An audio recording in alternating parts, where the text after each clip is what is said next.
नमस्कार।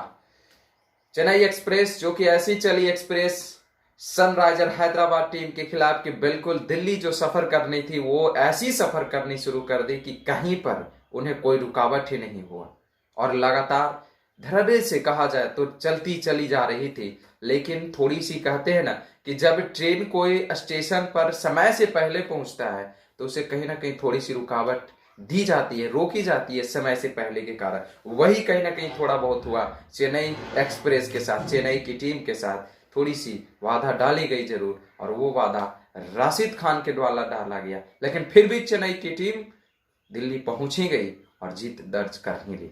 स्वागत है आप सभी का रेनकोम स्पोर्ट्स पर। मैं संदीप।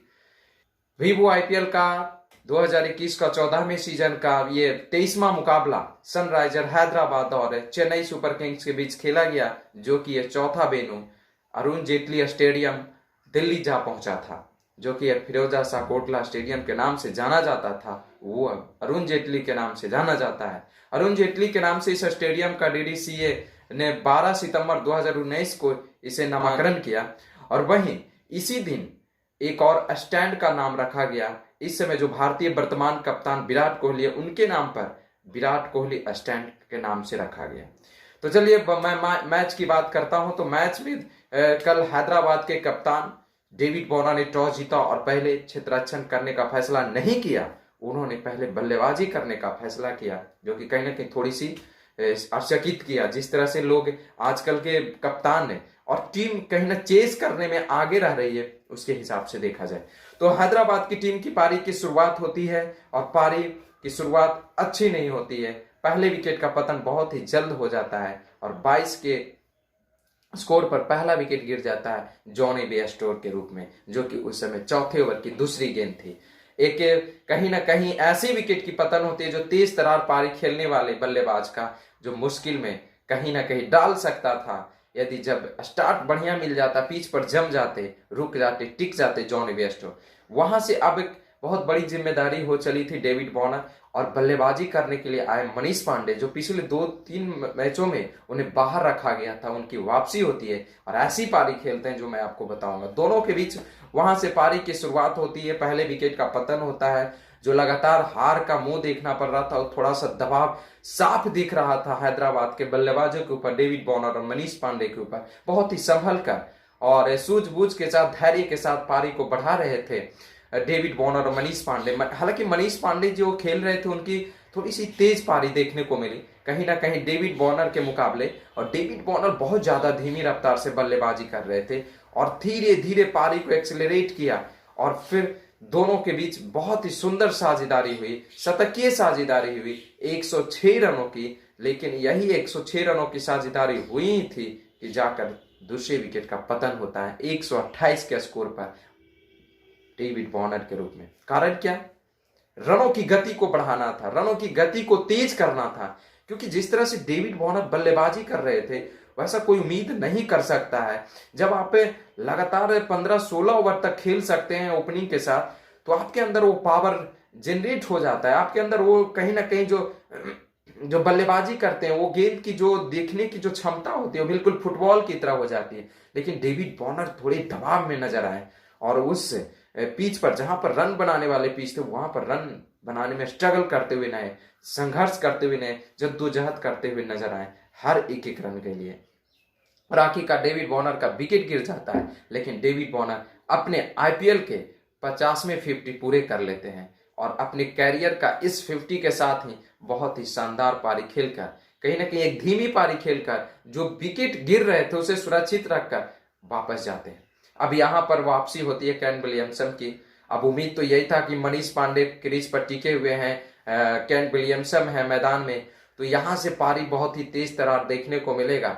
लेकिन वैसा हुआ नहीं। जब 128 के स्कोर पर 18वें ओवर के पहली गेंद पर विकेट गिरा था डेविड वॉर्नर का, तो लग रहा था कि यहां से बिल्कुल शानदार पारी देखने को मिलेगा लुंगी नगेड़ी, लेकिन वैसा हुआ नहीं। मनीष पांडे ने कोशिश किया पारी को तेज तरार खेलने का, रनों की गति को तेज करने का, लेकिन उनका भी विकेट गिर गया। 134 के स्कोर पर मनीष भी चले गए और वो भी लुंगी नगेड़ी ने विकेट निकाला, कैच आउट करवाया वहां पर फैफ डुप्लेसिस के हाथों में, जो एक शानदार कैच, परफेक्ट कैच उन्होंने पकड़ा जो दिखता बना कैच हो, लॉन्ग ऑन के क्षेत्र में बहुत ही हवाई बिल्कुल डाइव लगाकर उन्होंने कैच पकड़ा था। और इस तरह से अब दोनों एंड पर यानी नए बल्लेबाज, एक तरफ केन विलियमसन, एक तरफ केदार जाधव आते हैं बल्लेबाजी करने के लिए। केदार जाधव जो कि बहुत ही शानदार होनहार खिलाड़ी छोटे कद के, और वहीं केन विलियमसन बहुत ही अनुभवी और चतुर चालाक और क्लास वाला बल्लेबाज।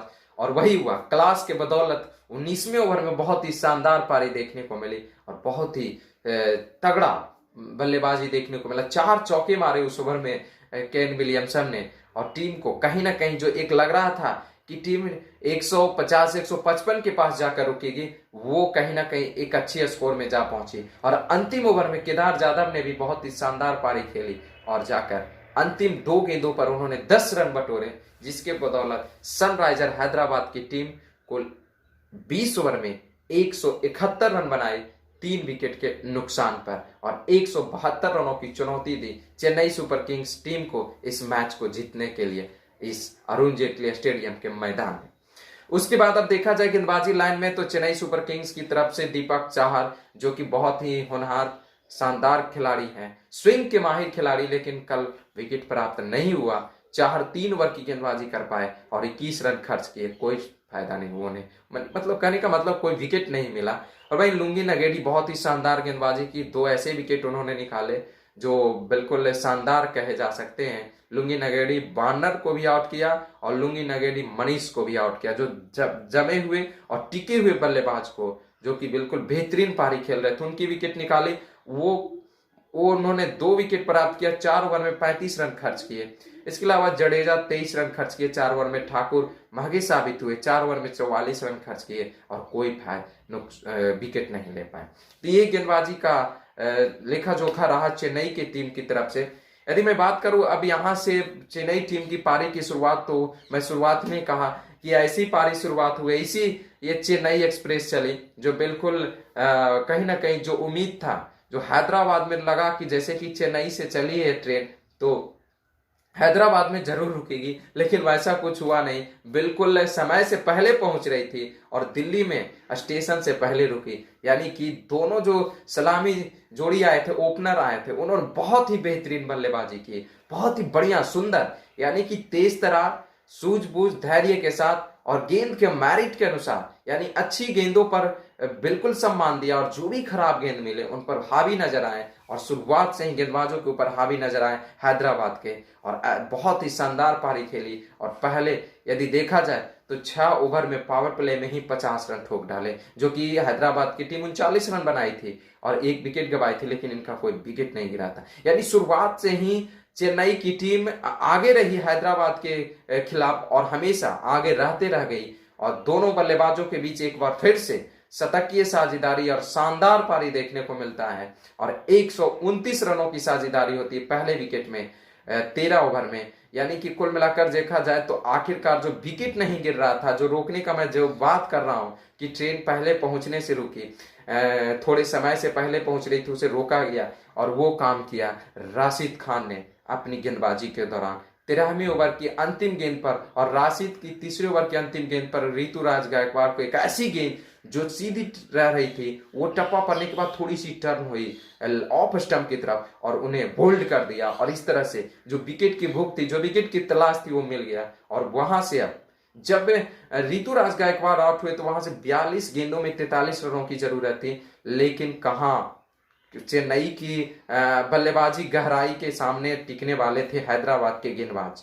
मोइन अली आते हैं फर्स्ट डाउन पर, यानी 3रे नंबर पर बल्लेबाजी करने के लिए। मोइन आते ही अगले ओवर में 3 चौके जड़ देते हैं और पारी को और आसान कर देते हैं, लक्ष्य को और आसान कर देते हैं, और इस तरह से 148 के स्कोर पर जाकर आखिरकार मोइन आउट हो जाते हैं 15वें ओवर में, जो कि बहुत ही शानदार पारी देखने को मिला। 3 चौके जब जड़े तो लगा लय में उनकी कहीं ना कहीं जल्दबाजी थी कि पारी को जल्द से जल्द समाप्त किया जाए, और 148 पर 3रा विकेट ही गिर जाता है डुप्लेसिस का ठीक अगले ही गेंद पर, जो कि बहुत ही शानदार पारी खेली। ऋतुराज गायकवाड़ जहां पर 8 शतक पूरा किया, उन्होंने कुल 44 गेंदों में 75 रन बनाए, 12 चौके जड़े, और वहीं डुप्लेसिस ने भी 38 गेंदों में 56 रन बनाकर 6 चौके और 1 छक्का लगाकर आउट होते। और अब सारी निगाहें टिकी हुई थी जडेजा, जो कि जडेजा मोइन के आउट होने के बाद आए थे, रैना भी नहीं आ पाए और रैना और जडेजा ने बाकी का काम तमाम किया।